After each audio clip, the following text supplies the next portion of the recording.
ચંદન અને ગુલાબની સુગંધ આખા રૂમમાં ફેલાઈ ગઈ. પણ રુદ્રાક્ષ ઠાકુર માટે આ સુગંધ ઝેરથી ઓછી નહોતી. ભારે પગલાં લઈને તે પલંગ પાસે ગયો અને પોતાની શેરવાની ખોલીને માથું નમાવીને બેઠેલી છોકરી તરફ જોયું. તેનો રેશમી પડદો તેના ઝડપી શ્વાસ સાથે લહેરાતો હતો, જે સ્પષ્ટપણે તેના ડરને દર્શાવે. રુદ્રાક્ષ ઠાકુરે એક પળમાં તેનો પડદો હટાવી દીધો. તેની સામે કાવ્યાનો માસૂમ ચહેરો આંસુઓથી ભીનો હતો. આ જોઈને રુદ્રાક્ષ ઠાકુરનો ગુસ્સો વધતો ગયો. તેના માટે લગ્ન ફક્ત એક મજબૂરી હતી, જે તેના પિતા દ્વારા તેના પર દબાણ કરવામાં આવી. તેણે કાવ્યાનો ચહેરો પોતાની આંગળીઓ વચ્ચે ચુસ્તપણે પકડી રાખ્યો. તેનો ચહેરો ઉપર ઉઠાવ્યો અને ઠંડા સ્વરે કહ્યું, શું તમને ખરેખર લાગે છે કે તમે ક્યારેય રુદ્રાક્ષ ઠાકુરની પત્ની કહેવાશો? શું કોઈએ તમને કહ્યું નહોતું કે તમે ફક્ત એક પ્યાદા છો? તમને અહીં ફક્ત પરિવારનું સન્માન બચાવવા માટે લાવવામાં આવ્યા હતા.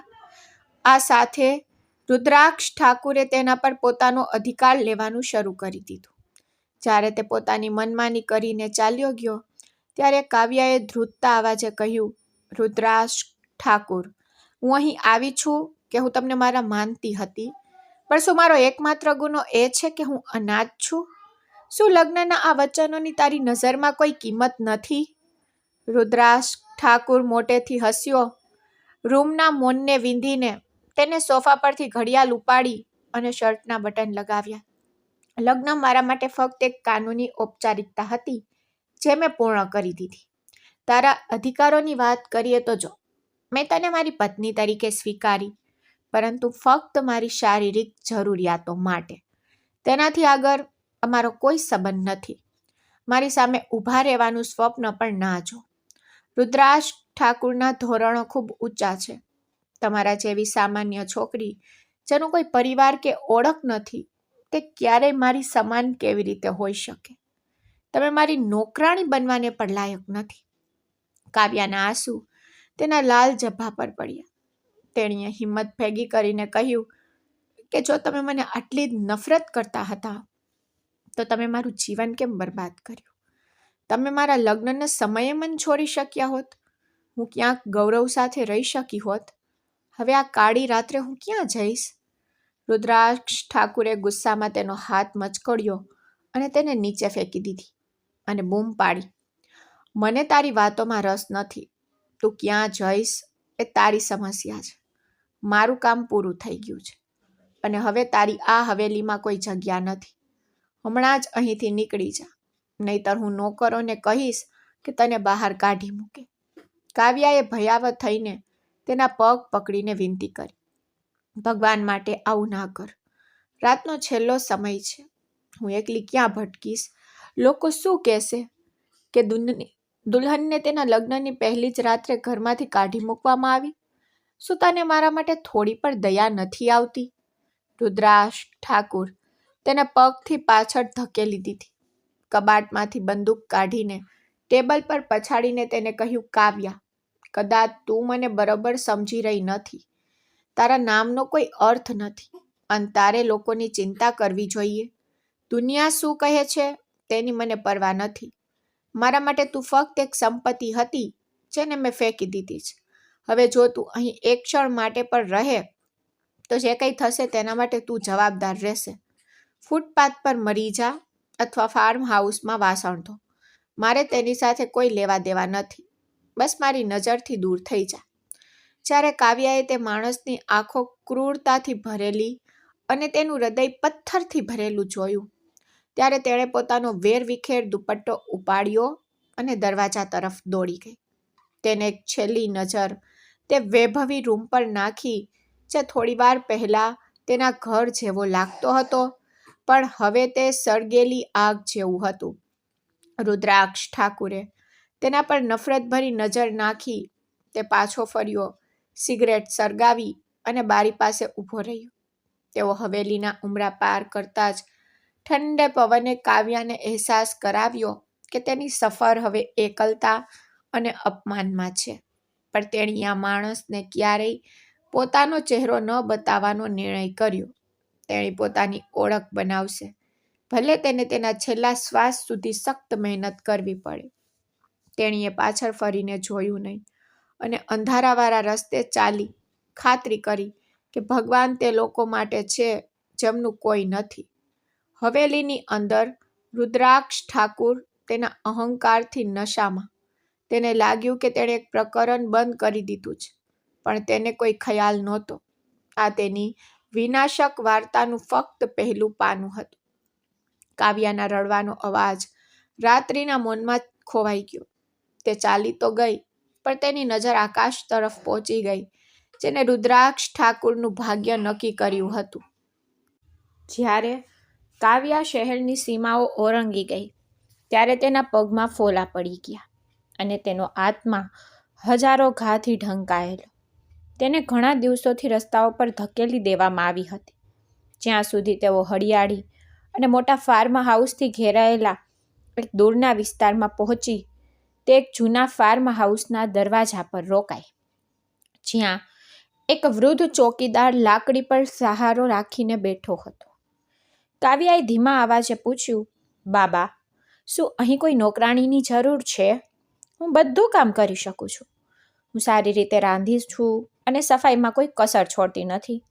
ચોકીદારે તેના ચશ્મા ગોઠવતા તેની તરફ ધ્યાનથી જોયું અને કહ્યું, દીકરી, તું સારા પરિવારમાંથી લાગે છે. આ હાથ કોઈ મજૂરના તો નથી લાગતા. શું વાત છે? તું આ વિચિત્ર શહેરમાં એકલી કેમ ભટકી રહી છે? કાવ્યાએ કહ્યું, મારું આ દુનિયામાં કોઈ નથી.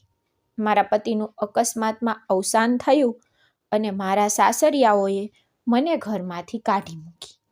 હવે મને ફક્ત છુપાવવા માટે જગ્યાની જરૂર છે, ભલે તે ઘરનો એક ખૂણો જ હોય.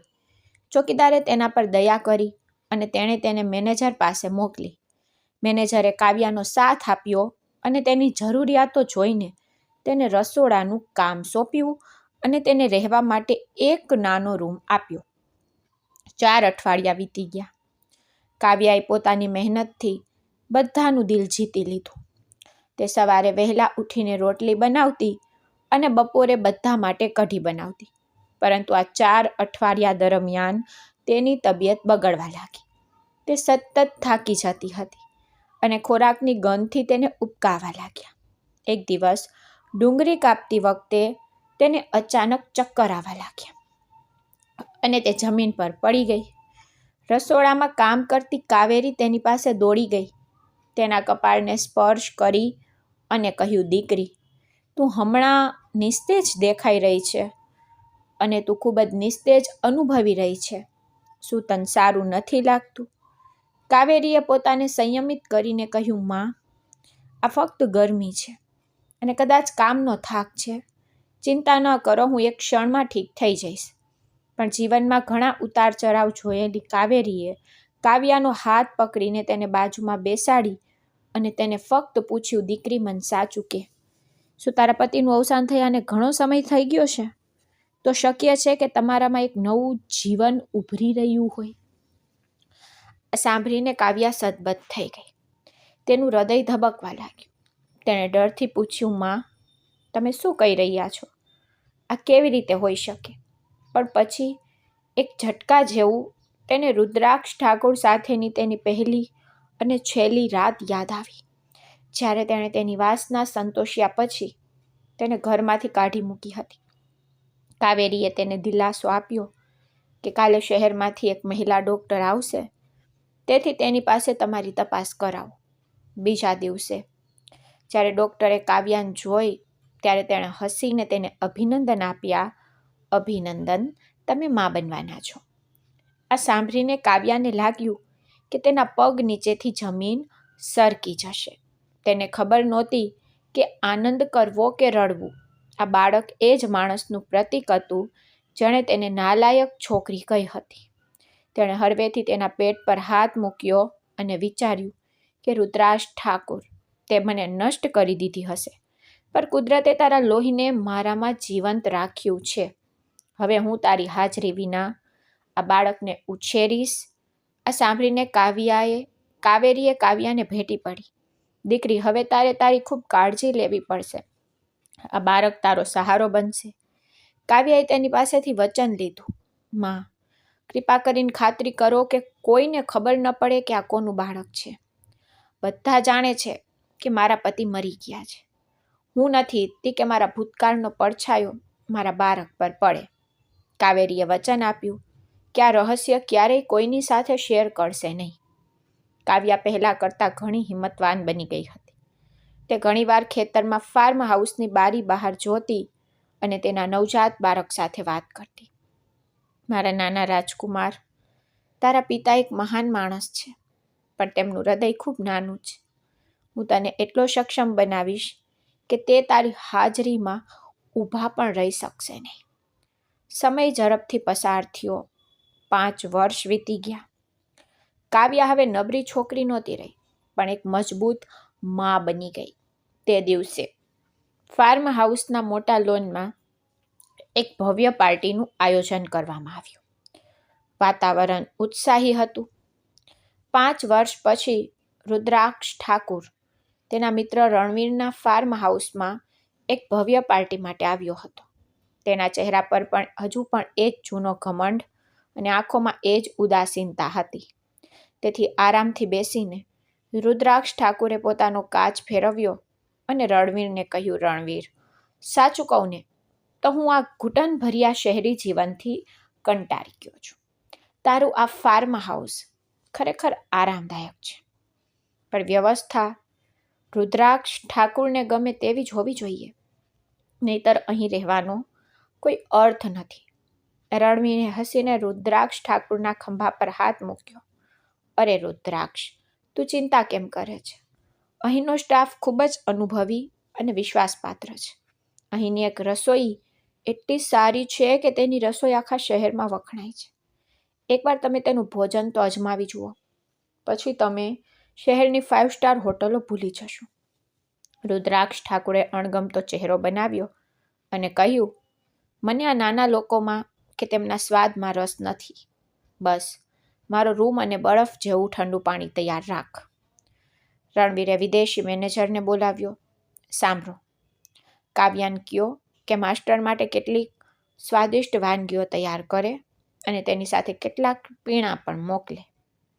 રસોડામાં વાનગીઓ પેક કરી રહેલી કાવ્યાએ મેનેજર પાસેથી સાંભળ્યું કે એક ખાસ મહેમાન આવ્યા છે તો તેના હૃદયમાં એક વિચિત્ર બેચેની વધવા લાગી. તેણીએ ખૂણામાં સૂતેલા તેના 5 વર્ષના પુત્ર આરવ તરફ પ્રેમથી જોયું અને પછી કાવેરીને કહ્યું, મમ્મી, મને ડર લાગે છે. બહારથી આવતા અવાજો એ જ ક્રૂરતાનો પડઘો પાડે છે જે મેં વર્ષો પહેલાં સાંભળી હતી. કાવેરીએ તેનો હાથ પકડીને તેને ખાતરી આપી, તું આટલી ચિંતા કેમ કરે છે દીકરી? બસ તારું કામ કર. બહાર સામાન મોકલીશ. પણ ભાગ્યની બીજી જ યોજના હતી. પાર્ટી બહાર શરૂ થઈ ગઈ હતી. રુદ્રાક્ષ ઠાકુર તેના મિત્રો વચ્ચે બેઠો હતો. તેણે અણગમાથી આસપાસ જોયું અને કહ્યું, અરે રણવીર, તમે લોકો દેશી મરઘા સાથે શું કરી રહ્યા છો? અહીંની હવા પણ વિચિત્ર લાગે છે, જાણે અહીં કોઈ માનવીય ભલાઈ હોય. તેના મિત્રએ હસીને કહ્યું, રુદ્રાક્ષ, તમારે ક્યારેક બેસીને આરામ કરવો જોઈએ. શું હંમેશા બીજાઓને નીચા દેખાડવા જરૂરી છે?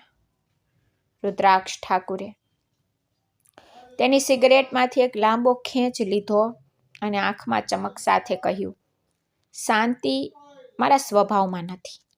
મને ફક્ત જીતવું ગમે છે, પછી ભલે તે વ્યવસાય હોય કે સ્ત્રીઓ.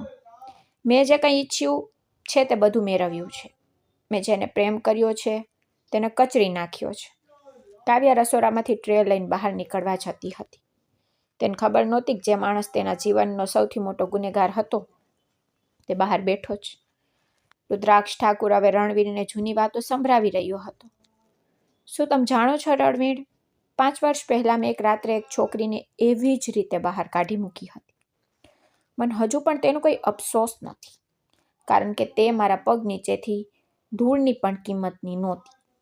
આશ્ચર્યચકિત થઈને રણવીરે પૂછ્યું, શું તે ખરેખર એવું કર્યું? તે હવે ક્યાં છે? રુદ્રાક્ષ ઠાકુરે ઉદાસીનતાથી ખંભા ઊંચા કરીને કહ્યું, તે ક્યાંક મરી ગઈ હશે. તેનાથી મને શું ફરક પડે છે? આવી નાલાયક છોકરીઓ રોજ માર પગે પડે છે. રાત વધુ ઘેરી થતી ગઈ. હોલમાં રહેલા ઝુમરમાંથી આવતા પ્રકાશથી રુદ્રાક્ષ ઠાકુરના ચહેરા પરનો ગુસ્સો વધુ તીવ્ર બન્યો. કાવ્યા રસોડાના દરવાજા પાછળ ઊભી રહીને રડતી હતી. તેનું હૃદય ઘાયલ પક્ષીની જેમ તેની છાતીમાંથી ધબકતું હતું. કાવેરીએ તેને ફરીથી હિંમત આપી. ગભરાશ નહીં દીકરી, તે પુખ્ત વયના છે. તેઓ પોતાની દુનિયામાં ખોવાઈ ગયા છે.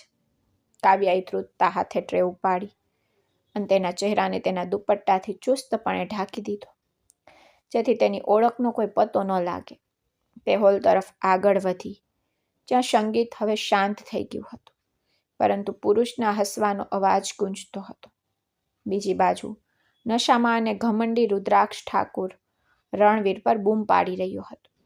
શું તમે મને શિષ્ટાચાર શીખવવા જઈ રહ્યા છો? હું રુદ્રાક્ષ ઠાકુર છું. મારી સામે સૌથી મોટો પર્વતો પણ નમી જાય છે. તું આ નમ્ર નોકરાણી સાથે રહીને મારું અપમાન કરી રહ્યો છે. રણવીરે તેને સમજાવવાનો પ્રયાસ કર્યો. મારા મિત્ર રુદ્રાક્ષ, તે ગરીબ છે, ખૂબ મહેનતુ છે. તું તેનો પીછો કરવામાં આટલી ઉતાવળ કેમ કરે છે? રુદ્રાક્ષ ઠાકુરે ગુસ્સાથી પોતાનો કાચ ટેબલ પર માર્યો અને તાજી હવા મેળવવા માટે ગેલેરી તરફ વળ્યો. તે જ ક્ષણે કાવ્યા ટ્રે લઈને હોલમાં પ્રવેશી અને તે જ વળાંક પર તે રુદ્રાક્ષ ઠાકુર સાથે અથડાઈ. ટ્રે તેના હાથમાંથી એક ઝાટકાથી સરકી ગઈ, ફ્લોર પર પડી, જેનાથી અંદરના કાચ તૂટી ગયા. આખો હોલ શાંત થઈ ગયો. ફક્ત રુદ્રાક્ષ ઠાકુરના ગર્જના ભર્યા અવાજથી તે તૂટી ગયો. શું તું આંધળી છે? શું તું જોઈ શકતી નથી કે તારી સામે કોણ ઊભું છે? તારી મારા પર હુમલો કરવાની હિંમત કેવી રીતે થઈ? શું તારું મન ગુસ્સાથી ભરાઈ ગયું છે કે તારી આંખો બટન બની ગઈ છે? કાવ્યા ભયથી થીજી ગઈ. તેના હોઠમાંથી માત્ર એક હળવી ચીસ નીકળી. તે ફ્લોર પર પડેલા કાચના ટુકડા ઉપાડવા માટે નીચે ઝૂકી ગઈ, જ્યારે રુદ્રાક્ષ ઠાકુરે તેનો ખંભો પકડીને તેને ઉપર ખેંચી અને બૂમ પાડી. તારા કપડાની હાલત જો. મને મારવાનો તને શું અધિકાર છે? મારું શરીર તારા પિતાની મિલકત નથી કે તું મારા પર કોફી ફેંકી દે. તારા જેવી અજ્ઞાની સ્ત્રીને નોકરી પર રાખવી જ સૌથી મોટી ભૂલ છે. રુદ્રાક્ષ ઠાકુરનો અવાજ હોલમાં ગુંજ્યો. કાવ્યાએ માથું નમાવ્યું અને ધીમેથી કહ્યું, સાહેબ, કૃપા કરીને મને માફ કરજો. મેં ભૂલ કરી. મારું ધ્યાન નહોતું. તેનો અવાજ સાંભળીને રુદ્રાક્ષ ઠાકુર એક ક્ષણ માટે ચૂપ થઈ ગયો. અવાજ તેના હૃદયને ખંજરની જેમ વીંધી ગયો. તેણે કાવ્યાનો ચહેરો ઝડપથી ઊંચો કર્યો અને કહ્યું, માફી માંગવાથી નુકસાન નહીં મટે. અને સાંભળ, મેં તે અવાજ ક્યાંક સાંભળ્યો છે. તું કોણ છે? કાવ્યાએ પોતાને છોડાવવાનો પ્રયાસ કર્યો, પણ રુદ્રાક્ષ ઠાકુરની પકડ તો લોખંડ જેવી હતી. તેને એક જ ઝડપથી હલનમાં કાવ્યાના ચહેરા પરથી સ્કાર્ફ હટાવી દીધો. રુદ્રાક્ષ ઠાકુર સદબદ થઈ ગયો. તેની સામે જ કાવ્યા ઊભી હતી, જેને તેણે 5 વર્ષ પહેલાં પોતાના જીવનમાંથી કચરાની જેમ ફેંકી દીધી હતી. એ પહોળી આંખો હવે ભય અને નફરતથી ભરેલી. રુદ્રાક્ષ ઠાકુરના હોઠ ધ્રુજવા લાગ્યા અને તે બોલ્યો, કાવ્યા, તું આ હાલતમાં અહીં નોકરાણીની જેમ રહે છે? કાવ્યાએ એક જોરદાર ઝટકા સાથે તેનો હાથ છોડી દીધો અને તેની આંખમાં સીધી નજર નાખતા કહ્યું, હા, હું કાવ્યા છું, જેને તે તારા જીવનમાંથી કચરાની જેમ ફેંકી દીધી હતી. આજે હું તારા એક મિત્રના ટુકડા પર જીવી રહી છું. પણ યાદ રાખ, હું અહીં મારું ગુજરાન ચલાવવા આવી છું. હું તારી જેમ કોઈની ગરિમા વેચી રહી નથી. રુદ્રાક્ષ ઠાકુરે ફરીથી તેને પકડવાનો પ્રયાસ કર્યો. કાવ્યા, મારી વાત સાંભળ. તું ક્યાંય જશે નહીં. મને ઘણા પ્રશ્નોના જવાબોની જરૂર છે. તું આટલા વર્ષોથી ક્યાં હતી અને આ બધું શું છે? કાવ્યાએ તેનો હાથ હટાવ્યો અને પાછળ હટીને બૂમ પાડી, મારી પાસે તારા માટે કોઈ જવાબ નથી. તું મારા માટે 5 વર્ષ પહેલાં મરી ગયો હતો. હવે મારી પાછળ આવવાનો પ્રયાસ પણ ના કર, નહીંતર હું આત્મહત્યા કરીશ. રણવીર અને તેના બાકીના મિત્રો આ દ્રશ્ય જોઈને સદબદ થઈ ગયા. રણવીરે પૂછ્યું, રુદ્રાક્ષ, શું તમે આને જાણો છો? અને આ બધું નાટક શું છે? પણ રુદ્રાક્ષ ઠાકુરની જીભ બંધ થઈ ગઈ હોય તેવું લાગતું હતું. તે ફક્ત કાવ્યાના ચહેરા તરફ જોતો રહ્યો, જેમાં હવે ફક્ત પીડાના પડછાયા હતા. કાવ્યાએ જોયું કે બધાનું ધ્યાન તેના પરથી રુદ્રાક્ષ ઠાકુર તરફ ગયું છે. તે રસોડા તરફ દોડી ગઈ. રુદ્રાક્ષ ઠાકુર તેને બોલાવતો રહ્યો. કાવ્યા, રાહ જુઓ, મારે તમારી સાથે વાત કરવી છે.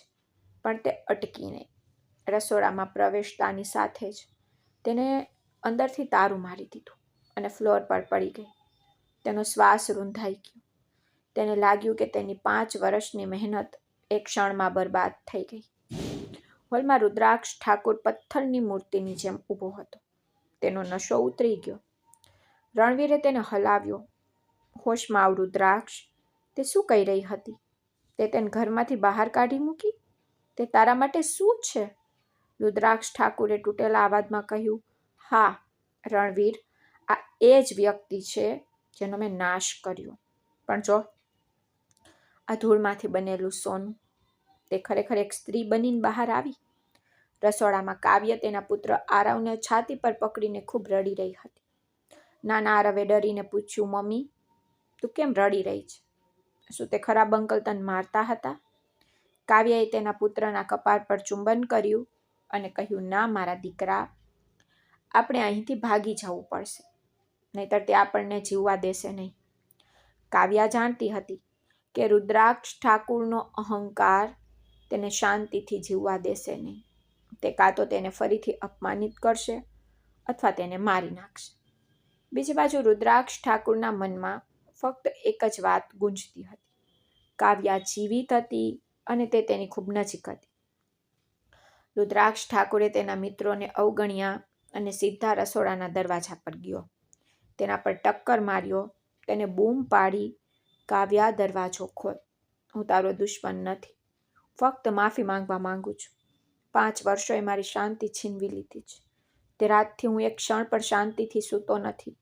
કૃપા કરીને મારી વાત સાંભળો. પણ કાવ્યાનું મૌન રુદ્રાક્ષ ઠાકુર માટે સૌથી મોટી સજા બની ગયું. તે રાત્રે ફાર્મ હાઉસની દિવાલોએ વર્ષોથી દટાયેલ સત્ય સાંભળ્યું. હવે રુદ્રાક્ષ ઠાકુરના વિનાશની ગણતરી શરૂ. કારણ કે તેને એક લાચાર મહિલાની ધીરજને પડકાર ફેંક્યો હતો. રુદ્રાક્ષ ઠાકુરે આખી રાત જાગતા વિતાવી. તે વારંવાર બાલ્કનીમાં આવ્યો, શાંત ઓરડાઓ તરફ જોયું, પણ તેનું મન તોફાનમાં ઉછળતું હતું. સવાર પડતા જ તેને રણવીરને લોનમાં અખબાર વાંચતો જોયો, કોઈ પણ ખચકાટ વિના. તે સીધો તેની પાસે ગયો અને બેઠો અને પૂછ્યું, રણવીર, મને સાચું કે, આ છોકરી અહીં કેટલા સમયથી છે? તમે તેના વિશે શું જાણો છો? રણવીરે ચાની ચૂસકી લેતા કહ્યું, યાર, તે તો છેલ્લા ઘણા સમયથી અહીં છે. તે 5 વર્ષથી આ કામ કરી રહી છે. મેનેજર કહે છે કે જ્યારે તે અહીં આવી ત્યારે તેની હાલત ખૂબ જ ખરાબ હતી. તે ગર્ભવતી હતી અને તેના પતિનું અવસાન થયું હતું. અમને તેના પર દયા આવી અને તેને આશ્રય આપ્યો. નહીંતર આજકાલ કોઈ અજાણી વ્યક્તિ પર વિશ્વાસ કરવો ખૂબ મુશ્કેલ છે. રુદ્રાક્ષ ઠાકુરના હાથ ધ્રુજવા લાગ્યા. તેને ધીમા અવાજે પૂછ્યું, તમે શું કહ્યું?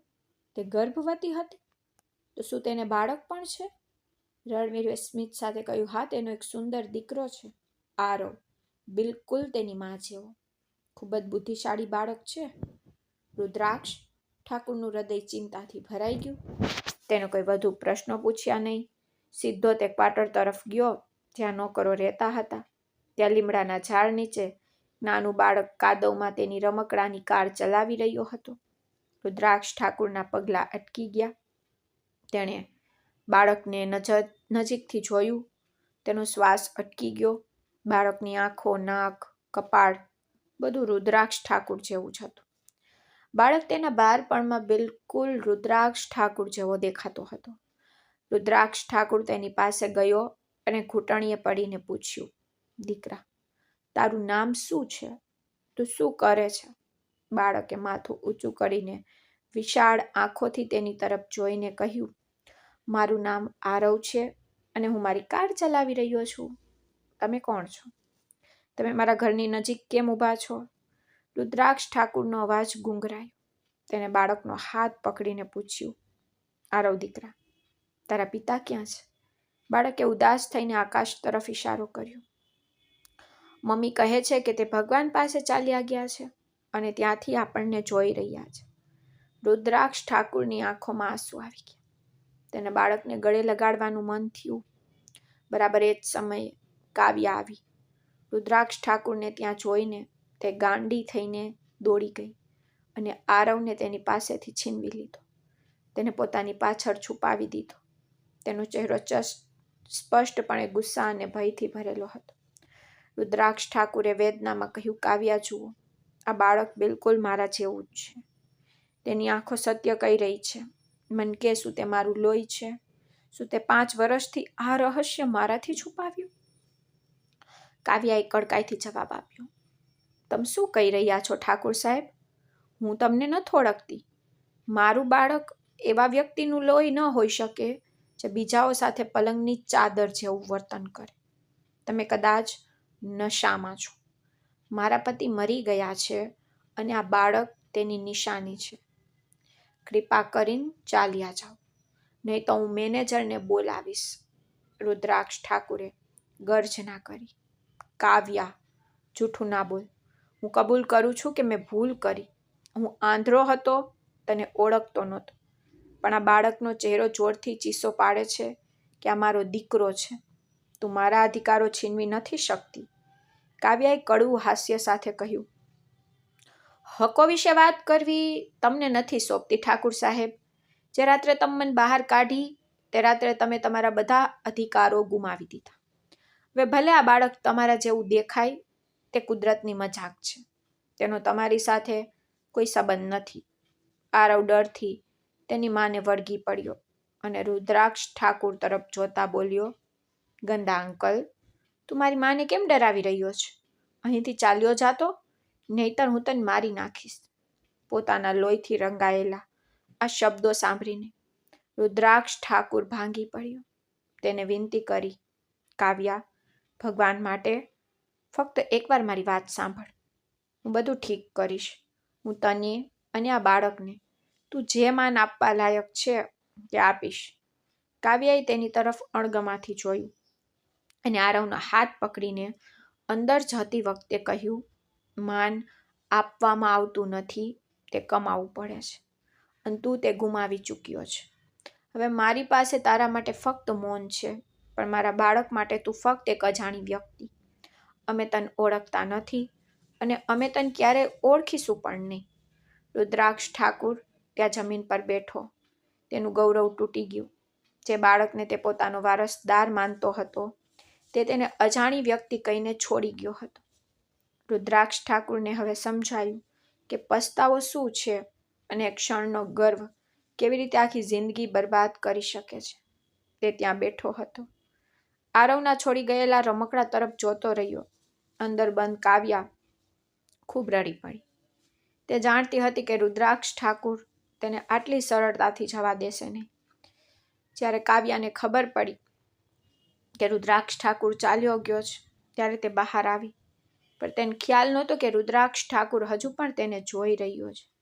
રુદ્રાક્ષ ઠાકુર દિવાલમાં શિકારીની જેમ છુપાયેલો હતો. તેની નજર સામેની બેન્ચ પર હતી, જ્યાં કાવ્યા અને રણવીર કંઈક ગંભીર ચર્ચા કરી રહ્યા હતા. શંકા પહેલેથી જ રુદ્રાક્ષ ઠાકુરના હૃદયને કોરી રહી હતી. હવે તે પોતાની આંખોથી સત્ય જોઈ રહ્યો હતો. રણવીરે કાવ્યાને ગંભીરતાથી પૂછ્યું, કાવ્યા, તું આ સત્ય ક્યાં સુધી છુપાવીશ? રુદ્રાક્ષ ઠાકુરે તને જોઈ છે અને તે તારા વિશે પૂછી રહ્યો છે.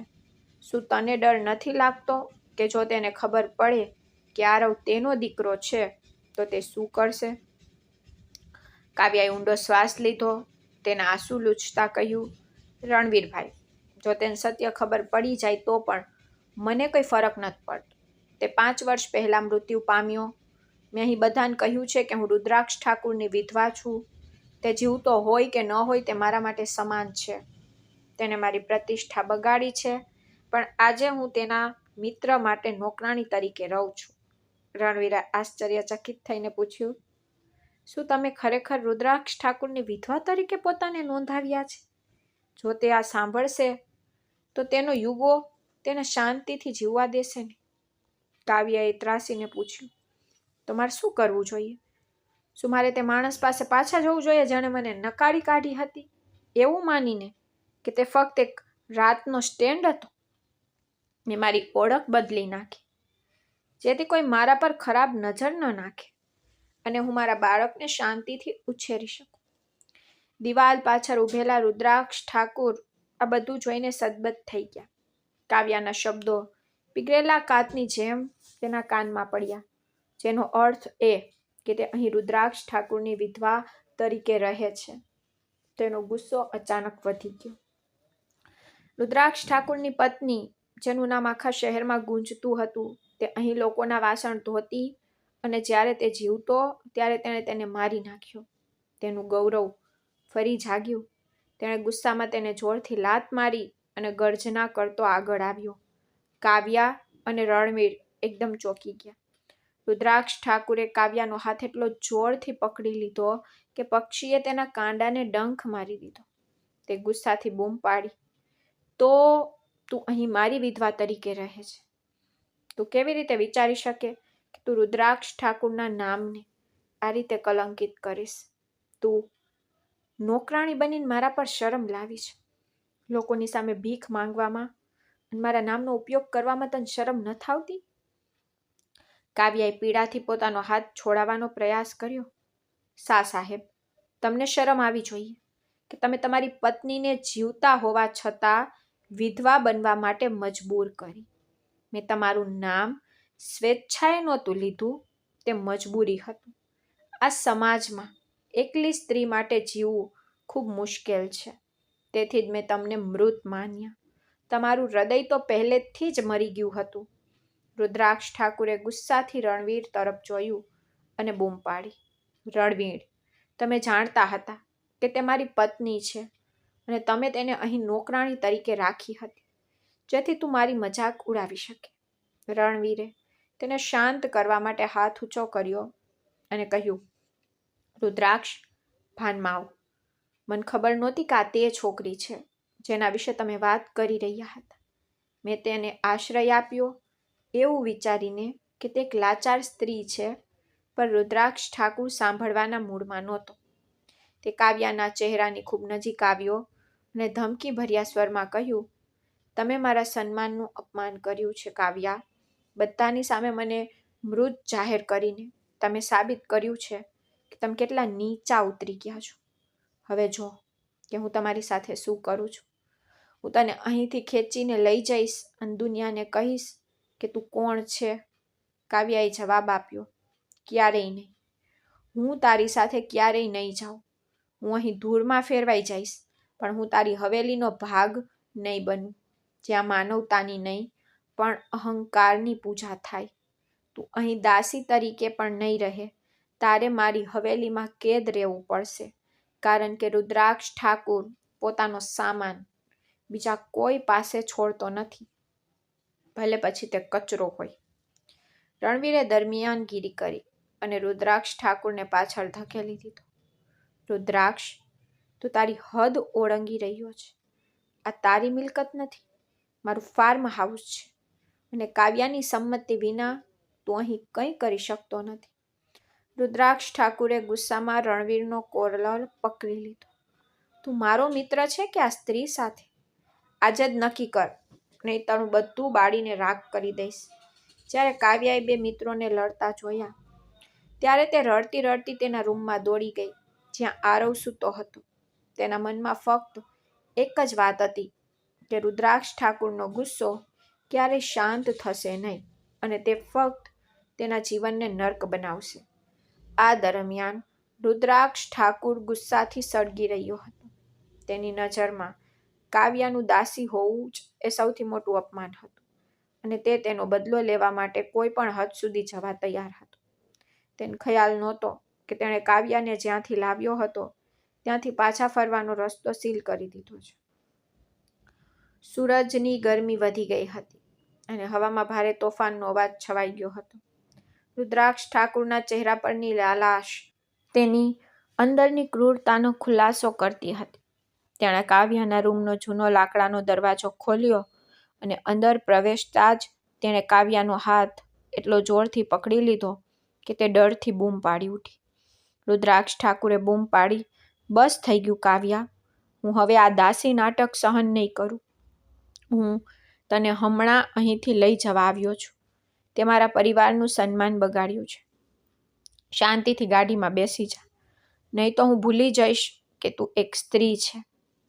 કાવ્યાએ પોતાની બધી શક્તિ એકઠી કરી તેનો હાથ છોડાવ્યો ને રુદ્રાક્ષ ઠાકુરને પાછળ ધકેલી દીધો. તેની આંખોમાં હવે ડર નહોતો, તેના બદલે એક આગ હતી જે રુદ્રાક્ષ ઠાકુરના ગૌરવને બાળી શકે. કાવ્યાએ પાછળ ફરીને કહ્યું, સાવધાન શાહ સાહેબ, મન બળજબરીથી લઈ જનારા તમે કોણ?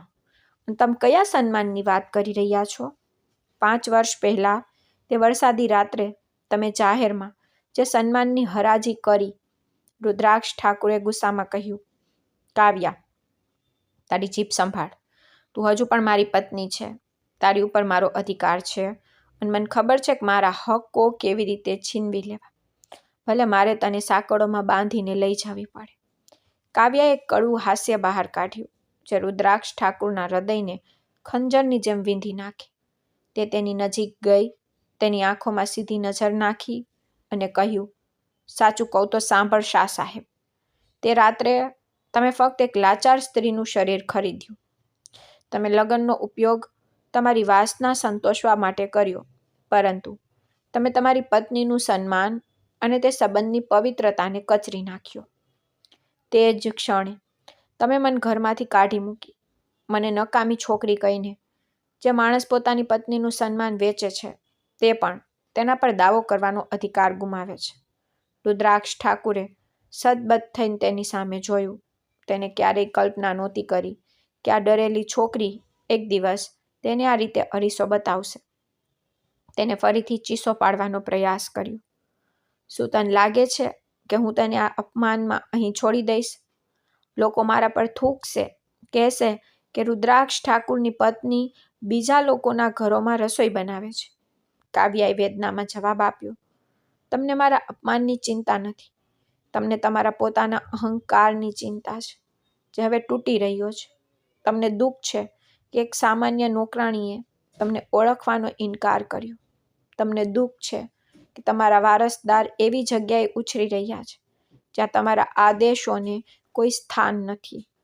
લાચારી અને ગુસ્સા વચ્ચે રુદ્રાક્ષ ઠાકુરે કહ્યું, કાવ્યા, હું તને બધું આપીશ. તે હવેલી, તે ઝવેરાત, તે દરજો. બસ એકવાર મારી સાથે આવ. કાવ્યાએ તેની સામે નફરતથી જોયું અને કહ્યું, તે હવેલી મારા માટે શમશાન છે, જ્યાં મારી ઈચ્છાઓ બાળી નાખવામાં આવી, અને તે ઝવેરાત મારા માટે બેડીઓ. મને તમારી પાસેથી કંઈ પણની જરૂર નથી. હું અહીં સૂકી રોટલી ખાઉં છું, પણ ઓછામાં ઓછું હું શાંતિથી તો રહું છું. જ્યારે રુદ્રાક્ષ ઠાકુરે જોયું કે કાવ્યા નમવા તૈયાર નથી, ત્યારે તેને આરવ તરફ ઇશારો કર્યો, જે ખૂણામાં ડરીને ઊભો હતો. સારું, જો તું જવા નથી માંગતી તો ના જા, પણ આ બાળક મારું લોહી છે. હું તેને આ ગંદકીમાં રહેવા નહીં દઉં. હું તેને મારી સાથે લઈ જઈ રહ્યો છું. પણ કાવ્યા સિંહણની જેમ આરવની સામે ઊભી રહી, રુદ્રાક્ષ ઠાકુરનો કોલર પકડીને તેને હલાવી. એક નજર નાખ, આ બાળકે માનું છે જેને તેને 5 વર્ષ સુધી પોતાના ગર્ભમાં રાખ્યો અને મુશ્કેલીઓ સહન કરી. જ્યારે તેને દૂધની જરૂર હતી ત્યારે તું ક્યાં હતો? ઠંડી રાત્રે તે મારી સાથે ફૂટપાથ પર સૂતો ત્યારે તારી ગરિમા ક્યાં હતી? જો આજે અચાનક તારું લોહી યાદ આવે તો સાંભળ, આ બાળક ફક્ત મારું છે, અને હું તારો પડછાયો પણ તેના પર પડવા નહીં દઉં. પહેલી વાર રુદ્રાક્ષ ઠાકુર કોઈની સામે આટલો લાચાર લાગ્યો. થપ્પડ મારવા માટે ઊંચો કરેલો તેનો હાથ હવામાં થીજી ગયો. તેને સમજાયું કે તેણે જે છોડ ઉખેડી નાખ્યો હતો તે હવે એક મજબૂત વૃક્ષ બની ગયો છે, જ્યાં તેના માટે કોઈ સ્થાન નથી. કાવ્યાએ દરવાજા તરફ ઇશારો કર્યો અને શાંત સ્વરે કહ્યું, હું પોલીસ બોલાવી તને પકડાવી દઉં તે પહેલાં હમણાં જ અહીંથી નીકળી જા. રુદ્રાક્ષ ઠાકુર હારેલા પગલાઓ સાથે બહાર નીકળ્યો. કાવ્યાએ કહેલા દરેક શબ્દ તેના મનમાં ગૂંજતા રહ્યા. પહેલી વાર તેને પોતાની હારનો અહેસાસ થયો. તે સમજી ગયો કે તેણે પોતે બનાવેલી નફરતની દિવાલ હવે તેના નિયંત્રણમાં નથી. જ્યારે રણવીરે રુદ્રાક્ષ ઠાકુરને પાગલની જેમ રૂમમાંથી બહાર નીકળતા જતો જોયો, ત્યારે તેને ખ્યાલ આવ્યો કે પરિસ્થિતિ સુધરવાને બદલે વધુ ખરાબ થઈ ગઈ છે. રુદ્રાક્ષ ઠાકુર તેની કાર તરફ જઈ રહ્યો હતો ત્યારે રણવીરે તેનો રસ્તો રોક્યો અને કડક અવાજમાં કહ્યું, બસ રુદ્રાક્ષ ઠાકુર, તો હજુ કેટલું નાટક કરવાનો છે? શું તને હજુ સુધી ખ્યાલ નથી આવ્યો કે તું શું ગુમાવ્યું છે? રુદ્રાક્ષ ઠાકુરે ગુસ્સામાં રણવીરનો હાથ હટાવ્યો, બૂમ પાડી, દખલ ના કર. આ મારા અને મારી પત્ની વચ્ચેનો મામલો છે. હું તેને આ રીતે છોડી શકતો નથી. તે મારું અપમાન કરી રહી છે. રણવીરે જવાબ આપ્યો, શું તે તારું અપમાન કરી રહી છે કે તું તારું પોતાનું અપમાન કરી રહ્યો છે? રુદ્રાક્ષ, તું જેને તારું પોતાનું અપમાન કહી રહ્યો છે તે સ્ત્રીનો 5 વર્ષનો સંઘર્ષ છે. તે રાત્રે તેને રસ્તા પર મરવા માટે છોડી દીધી, પણ શું તે ક્યારેય વિચાર્યું કે તેણે તે વર્ષો કેવી રીતે વિતાવ્યા હશે? રણવીરના અવાજમાં કડવાશ હતી. શિયાળાની તે રાતોમાં જ્યારે તેની પાસે પોતાને ઢાંકવા માટે ધાબળો પણ નહોતો, તેથી જ તેણે કોઈને તારું નામ આપીને ભીખ માંગી નહોતી. જ્યારે તે અહીં આવી ત્યારે તેની પાસે યોગ્ય કપડાં પણ નહોતા. મેનેજર આગળ આવ્યા અને કહ્યું કે તે ઘણા દિવસો સુધી ભૂખી રહી, પણ ક્યારેય પોતાના આત્મસન્માન સાથે સમાધાન કર્યું નહીં. રુદ્રાક્ષ ઠાકુરે આઘાતમાં રણવીર તરફ જોયું, પણ રણવીરે પોતાની વાત ચાલુ રાખી. જે બાળકને તમે તમારું પોતાનું લોહી કહીને લઈ જવાની ધમકી આપી રહ્યા છો, જ્યારે તે જન્મ્યો ત્યારે તેને હોસ્પિટલમાં લઈ જનાર કોઈ નહોતું. પછી આ ફાર્મ હાઉસના કામદારોએ તેમના ખિસ્સામાંથી પૈસા કાઢીને તેને મદદ કરી. ત્યારે તમે ક્યાં હતા? તમે તમારી પોતાની ભવ્યતામાં ખોવાઈ ગયા હતા. અને આજે જ્યારે તે બાળક પોતાના પગ પર ઊભો થયો ત્યારે તમને તમારો ગર્વ યાદ આવ્યો. રુદ્રાક્ષ ઠાકુરની મુઠ્ઠીઓ, જે ગુસ્સામાં કડક થઈ ગઈ હતી, હવે ધીમે ધીમે ઢીલી થવા લાગી. રણવીરે તેની નજીક આવીને તેની આંખોમાં જોયું અને કહ્યું, રુદ્રાક્ષ, તમે દુકાનમાંથી રમકડું નથી ખરીદ્યું. તમે એક જીવતી સ્ત્રીના હૃદયના ટુકડા કરી નાખ્યા છે. અહીં રહીને કાવ્યાએ સાબિત કર્યું છે કે તે ફક્ત તમારી સમાન નથી, પણ ઘણી શ્રેષ્ઠ છે, કારણ કે તેણીએ તમારી નફરતનો જવાબ તેની મહેનતથી આપ્યો છે. રુદ્રાક્ષ ઠાકુર શાંતિથી જમીન તરફ જોતો રહ્યો. તેની બધી સફળતા અને તે મોટી હવેલી હવે એક નાના પાંજરા જેવી લાગતી હતી. રણવીરે ધીમેથી કહ્યું, જો તમને ખરેખર શરમ આવે તો તેને બળજબરીથી લઈ જવાનો વિચાર છોડી દો. તે હવે તમારાથી ડરતી નથી. તે તમને નફરત કરે છે, અને નફરતને ફક્ત સાચા પ્રેમ અને પસ્તાવાથી જ દૂર કરી શકાય છે, બળજબરીથી નહીં. રુદ્રાક્ષ ઠાકુરે ગુંગળાતા અવાજમાં પૂછ્યું, શું તે મને ક્યારેય માફ કરશે? રણવીર, મેં તેને જીવતી હતી ત્યારે જ મારી નાખી. રણવીરે ખંભા ઊંચા કરીને કહ્યું, તે તમારી હિંમત પર આધાર રાખે છે કે તમે કેટલું ઝૂકી શકો છો. રુદ્રાક્ષ ઠાકુર પહેલીવાર તેના ઘમંડી કવચમાંથી મુક્ત થયો. તેણે ફરીને તે નાના ઓરડા તરફ જોયું, જ્યાંથી કાવ્યાના રડવાનો અવાજ હજુ પણ ગુંજી રહ્યો હતો. ત્યાં મંદ અવાજો હતા. તેને સમજાયું કે તે હવેલીનો માલિક નથી, પણ દુનિયાનો સૌથી ગરીબ માણસ છે. તેણે રણવીરને કહ્યું, મને થોડો સમય જોઈએ છે. હું ક્યાંય જવાનો નથી. જ્યાં સુધી કાવ્યા મને માફ ન કરે ત્યાં સુધી હું અહીં જ રહીશ. રણવીરે આશ્ચર્યથી પૂછ્યું, તમારો મતલબ શું છે? તમે અહીં ક્યાં રહેશો? રુદ્રાક્ષ ઠાકુરે કહ્યું, જૂનો સ્ટોરરૂમ સાફ કરાવ. હું ત્યાં રહીશ અને આ મજૂરો જે ખાય તે ખાઈશ. હું કાવ્યા સમક્ષ રુદ્રાક્ષ ઠાકુર તરીકે નહીં, પણ ગુનેગાર તરીકે હાજર થઈશ, જેથી તે માની શકે કે હું બદલાઈ ગયો છું. તેના શબ્દોથી રણવીરને આશ્ચર્ય થયું. તેને ક્યારેય કલ્પના પણ નહોતી કરી કે રુદ્રાક્ષ ઠાકુર જેવો ગર્વિષ્ઠ માણસ સ્ત્રી માટે કાદવમાં બેસવા તૈયાર થઈ જશે. રુદ્રાક્ષ ઠાકુરે તેની મોંઘી શેરવાની ઉતારીને તેને પોતાની કારમાં ફેંકી તેની બાઈ ઉપર ફેરવીને સ્ટોરરૂમ તરફ ગયો. તે જાણતો હતો કે રસ્તો મુશ્કેલ હશે, પરંતુ તેણે કરેલી દરેક ભૂલનું પ્રાયશ્ચિત કરવા માટે તે મક્કમ હતો. દૂરથી તેણે કાવ્યાને રસોડા તરફ જતી જોઈ અને તેના હૃદયમાં પીડાની વેદના ઉભરાઈ આવી. આ વખતે તે ગુસ્સો નહીં, પરંતુ સાચી ઝંખના અને પ્રેમ હતો. ફાર્મ હાઉસના ખૂણામાં છુપાયેલો જૂનો સ્ટોરરૂમ હવે રુદ્રાક્ષ ઠાકુરનું ઘર હતું. તેની દિવાલો પરનો રંગ છાલતો હતો અને ભીનો ફ્લોર તેને સતત તેના સ્થાનની યાદ અપાવતો હતો. પહેલા દિવસે તેને સાવરણી ઉપાડી. તેના હાથમાં ફોલા પડી ગયા, કારણ કે તેઓએ ક્યારેય કિંમતી કાચ કે પેન સિવાય કંઈ પકડ્યું નહોતું. રણવીર દૂરથી તેને જોઈને વિશ્વાસ કરી શકતો નહોતો કે આ એ જ રુદ્રાક્ષ ઠાકુર છે જે બ્રાન્ડેડ પરફ્યુમ વિના તો શ્વાસ લેતો નહીં. હવે ધૂળ અને પરસેવાથી લથપથ તે પોતાનો કબાટ સાફ કરી રહ્યો છે. એક બપોરે જ્યારે કાવ્યા રસોડામાંથી બહાર આવી ત્યારે તેણે રુદ્રાક્ષ ઠાકુરને જોયો. તે છોડને પાણી આપવા માટે નળમાંથી ડોલ ભરીને પાણી લાવી રહ્યો હતો.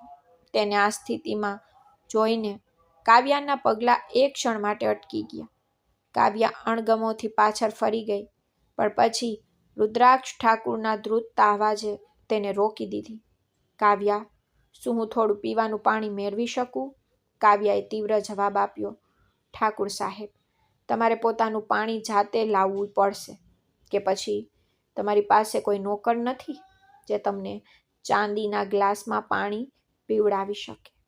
કાવ્યાના કઠોર શબ્દો છતાં રુદ્રાક્ષ ઠાકુરના ચહેરા પર એક આછું સ્મિત આવ્યું. તેણે ફક્ત કહ્યું, મને ખબર છે કાવ્યા, અને હવે હું નોકર રહેવા માંગુ છું.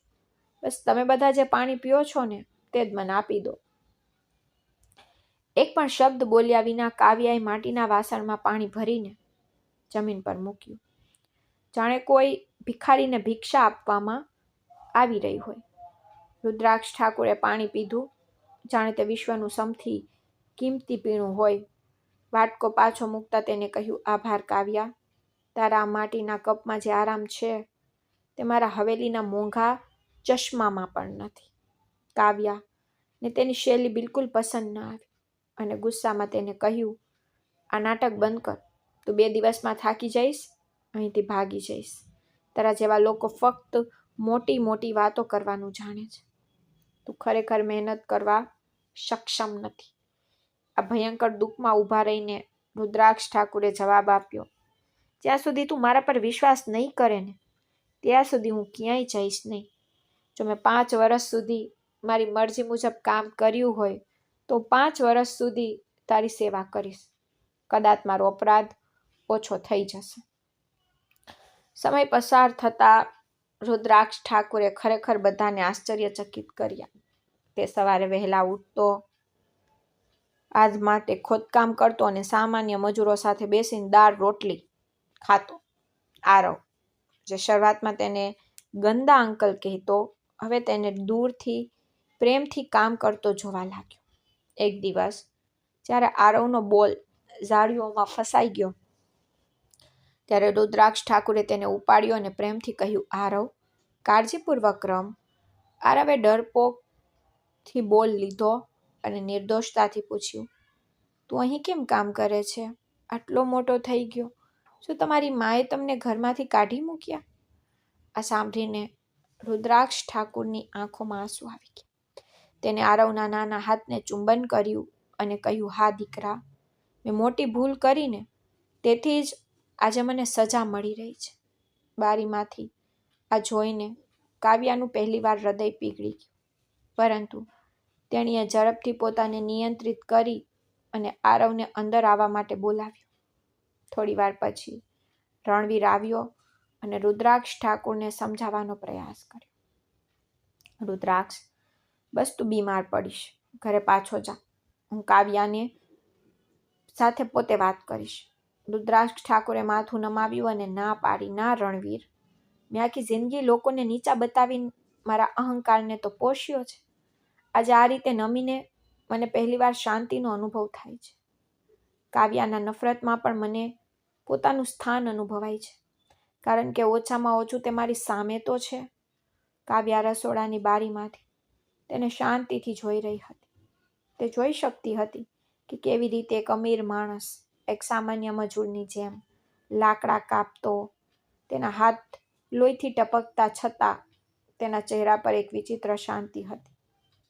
તે જ સમયે કાવેરી કાવ્યાની નજીક આવી અને ધીમેથી બોલી, દીકરી, ગમે તેટલો મોટો પાપી વ્યક્તિ હોય ભગવાન પણ તેને માફ કરે છે. તે માણસ તો અંદરથી સંપૂર્ણપણે તૂટી ગયો છે. તેને વધુ ત્રાસ આપ નહીં. કાવ્યાએ ચૂપચાપ માથું નમાવ્યું. તેની અંદરની સ્ત્રી તેને માફ કરવા માંગતી હતી, પરંતુ તેની જીદ તેને રોકી રહી હતી. જોકે રુદ્રાક્ષ ઠાકુરના દબાયેલા વ્યક્તિત્વ ધીમે ધીમે ફાર્મ હાઉસના વાતાવરણમાં શાંત પરિવર્તન લાવી રહ્યું હતું. રુદ્રાક્ષ ઠાકુરના વ્યક્તિત્વમાં આ પરિવર્તન ધીમે ધીમે ફાર્મ હાઉસના સમગ્ર વાતાવરણને બદલી નાખ્યું હતું. કાવ્યાને હવે ઊંડે ઊંડે લાગવા લાગ્યું હતું કે જૂના જમાનાનો ઘમંડી રુદ્રાક્ષ ઠાકુર મૃત્યુ પામ્યો છે.